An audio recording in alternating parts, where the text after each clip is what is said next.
Hello sir, नमस्कार। आज हम बात करेंगे मिनिमम बैलेंस के बारे में। बैंक खाते तो सभी के पास होते हैं।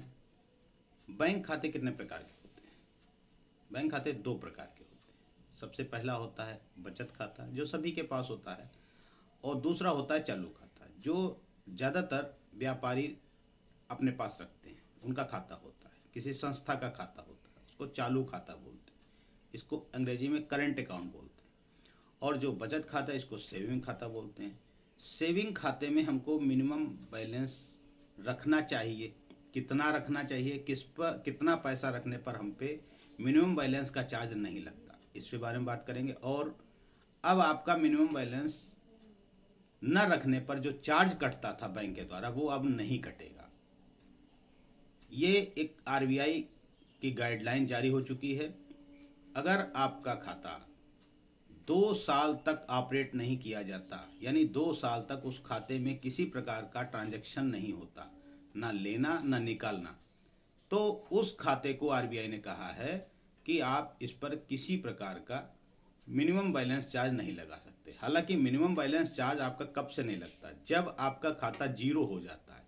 मान लिया आपने अपने खाते में 10,000 रुपये रखा हुआ है, 5,000 रुपये रखा हुआ है, किसी कारण से कोई चेक थी, क्लियर हो गई, अब उसमें खाते में 3,000 रुपये बचा। आपकी बैंक का नियम है, आपके बैंक में कम से कम 5,000 रुपये होना ही चाहिए। तो आपका क्या हुआ, 5,000 से नीचे आपका पैसा आ गया, हो गया। अब बैंक उसमें क्या करेगी, हर महीने पैसा काटना शुरू कर देगी मिनिमम बैलेंस चार्ज के नाम पर।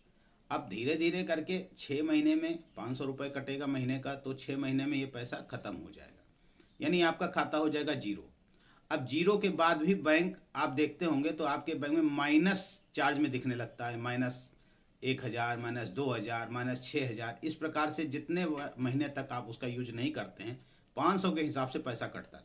आरबीआई ने नियम लाया है, अगर आपके खाते में जीरो हो गया, इसके बाद से आपका किसी प्रकार का माइनस चार्ज नहीं लगेगा, कोई भी बैलेंस मिनिमम बैलेंस चार्ज को नहीं लगाया जाएगा। आरबीआई की गाइडलाइन आ चुकी है, 1 अप्रैल 2024 से लागू हो जाएगी।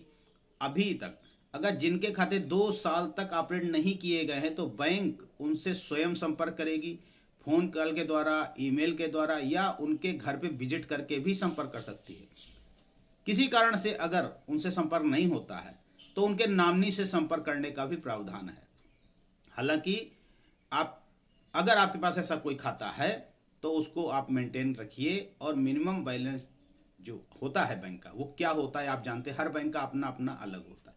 जैसे बिल्कुल ग्रामीण इलाके में जाएंगे तो उसका मिनिमम बैलेंस जो रखने का तरीका है लगभग 1,000 रुपये होता है सरकारी बैंक का। इसी प्रकार अगर प्राइवेट बैंक में जाते हैं तो जो रूरल एरिया है वहाँ का मिनिमम जो बैलेंस रखने का बैंकों का सिस्टम है वो है 5,000 रुपये का है।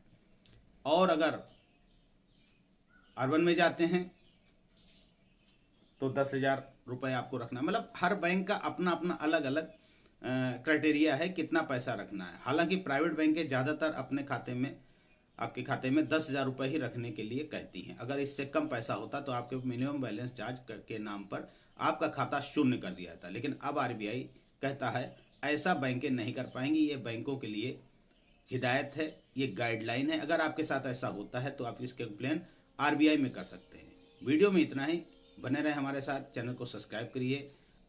इस प्रकार की जो फाइनेंशियल प्रॉब्लम है उनको हम सॉल्व करने का प्रयास करते हैं। जय हिंद, जय भारत।